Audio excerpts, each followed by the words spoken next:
Welcome back on the AM show, and in the next few minutes, I'm going to be sharing with you my blunt thoughts for today. So much has happened, my head is in a bit of a fuzz, but I've titled today's piece, A Muzzled Democracy and the Puzzled Population. How things have fallen apart in Ghana. A muzzled democracy and a puzzled population. How things have fallen apart in Ghana. There is this quote I want to run by you on leadership. It's by Barack Obama. He says, I always believe that ultimately, if people are paying attention, then we get good government and good leadership. And when we get lazy as a democracy and civically start taking shortcuts, then it results in bad government and politics. Before I get into the thick of my slides and my thoughts for you this morning, I just want to share with you something that happened yesterday. Yesterday was Nkrumah Memorial Day, or if you like, Founders Day with an apostrophe S. But guess what? My lights went off on a day when we celebrate Nkrumah. And some people were brutalized who merely wanted to express their right as a people to demonstrate. So you think of Ghana's adherence to governance and democratic principles are buoy. Contemplate Ghana's economy today, abobo. This reminds me of William Butler Yeats' poem, The Second Coming, which has the following lines. Things fall apart. The center cannot hold. Mere anarchy is loosed upon the world. The blood-dimmed tide is loosed, and everywhere the ceremony of innocence is drowned. The best lack all conviction, while the worst are full of passionate intensity. As the Osajifo Dr. Kwame Nkrumah said, and I'll get to that actually at the end of this piece. But let me come here. I have a lot of thoughts to share with you this morning on our financial situation as a country, and again, on some of the happenings that really irk my spirit. Let's start from here. The DDEP reopening, the timelines. So DDEP 1, now we're in DDEP 2. Some will even say DDEP 3 on the back of the processes involved. So the launch date, 13th September 2023, expiration 22nd September 2023. That's the forecast. Reopening settlement date, 29th September, and the eligible bonds, we know them, ESLA, Dachin bonds, and the sum we're looking at, 12.9 billion Ghana cedis. That's the sum to be restructured. Then you look at the IMF and how to deal with soaring debt. There's a template, but are we sticking to the template? That's the question. Restructuring should be deep enough. It must be implemented together with comprehensive policy packages. Now, what do they mean? We must handle the situation with care. Have we done that? Cast the net wide. Be clear and transparent. Now, even those with T-bills don't know, because if you read that memorandum, it says T-bills may be affected. Do it right the first time. This is the bottom line. This is the punchline. This is the crux of it. Do it right the first time. Here we are. Again, going back to this. And the problem, even if you look at our spending this year, vis-a-vis our revenue and everything, we're not even acting like a country that has gone to the IMF. Let's go to the next slide. Now, if you look at the original DDEP and the exemptions, amount of eligible bonds held by persons that are not eligible holders and that were not eligible to participate in the exchange, and amount held by persons that, following the announcement of the exchange, converted their eligible bonds to treasury bills. Again, there's even a problem here. Who are those faceless people who were allowed to convert their eligible bonds to treasury bills? We know a lot of politicians invest their money in bonds. So we are all being told to tighten our belts and all of that. We are all in this together. No, we are not in this together. Some are more equal than others, like we read in Animal Farm. Sometimes it is what? 2 legs good, 4 legs bad. Or 4 legs good, 2 legs bad. Depending on which administration is in power. Next slide. But after all that is happening, and how we've been drowned in this economic situation with inflation, still, even after an 11-month low, still one of the highest you would find anywhere. with the depreciation of our currency top on the continent and everything else in between, we add insult to injury. At the Graphic Stanbic breakfast meeting recently, I was boiling.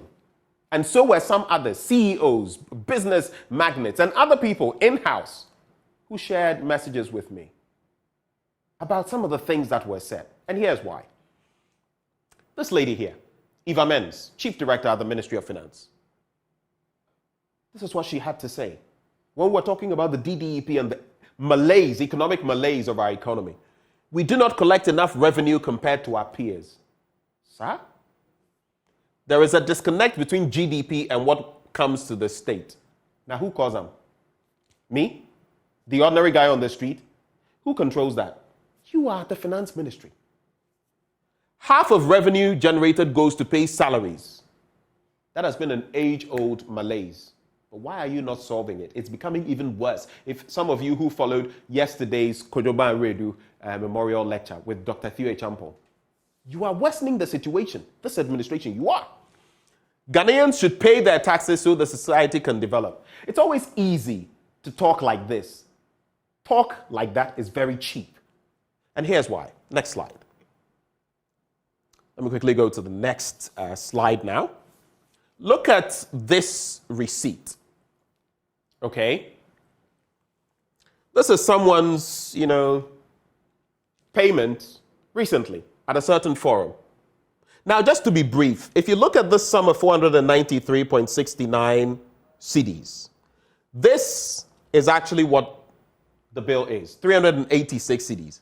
493 cedis for food items that cost 386 cedis. The consumer paid 107 cedis, 69 pesos in taxes. Next slide. How is that fair?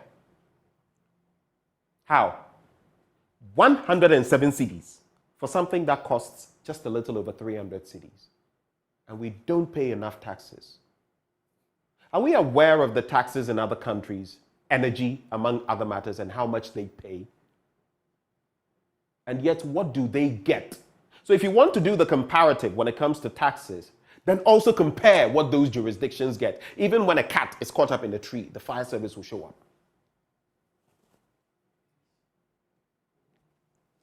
Let's go to the next slide.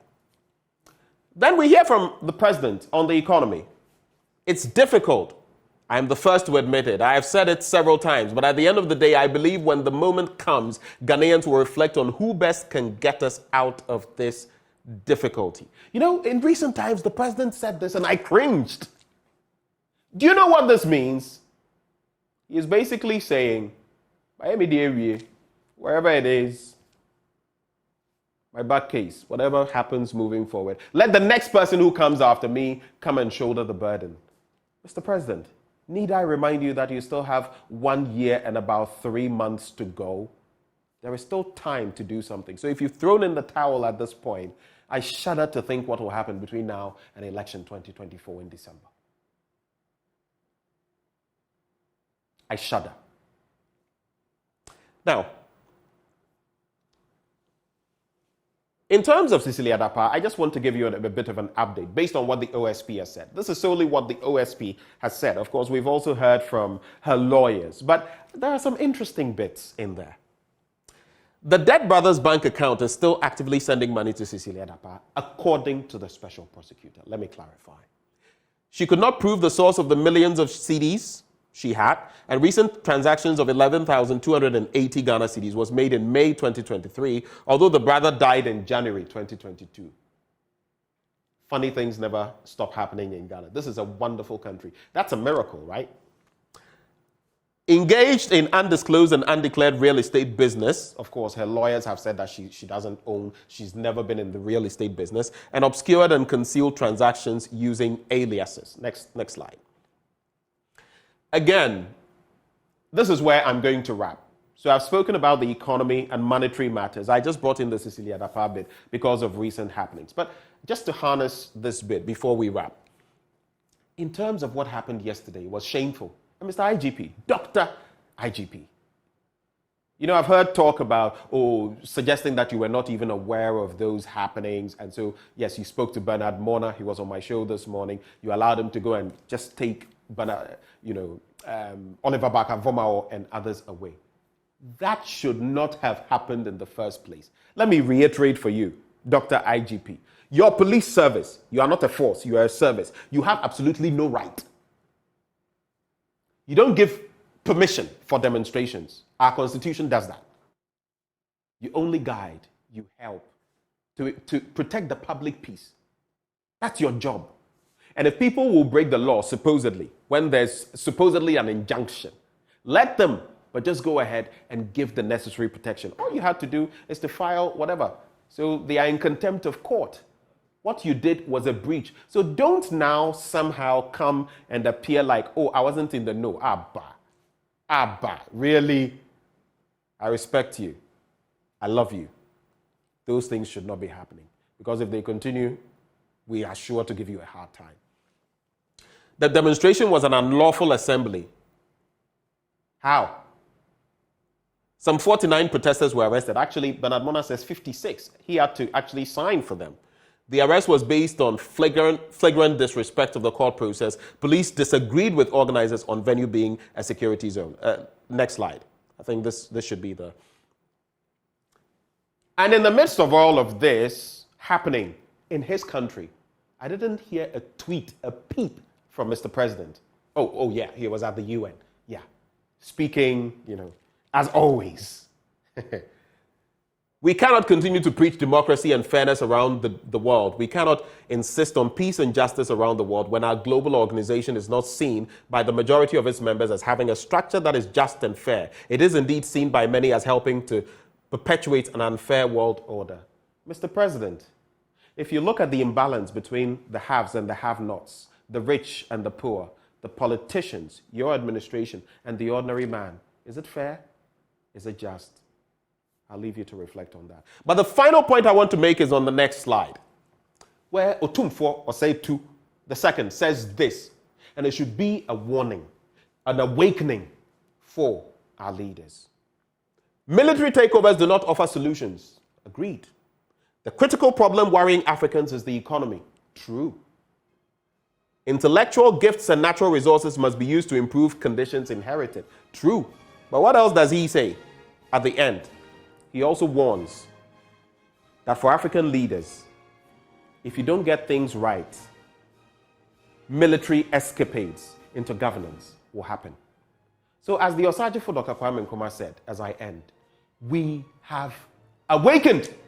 We will not sleep anymore. Today, from now on, there is a new African in the world, to Akufo-Addo, Bawumia, and their cohort. We, the people of Ghana, especially the young ones to whom the future belongs, we want you to know that we are wide awake. We are no longer blind to your shenanigans, wiles, and deceit. We shall sleep no more. The clock is ticking. The day of accountability is coming. That day is here today. It is here now.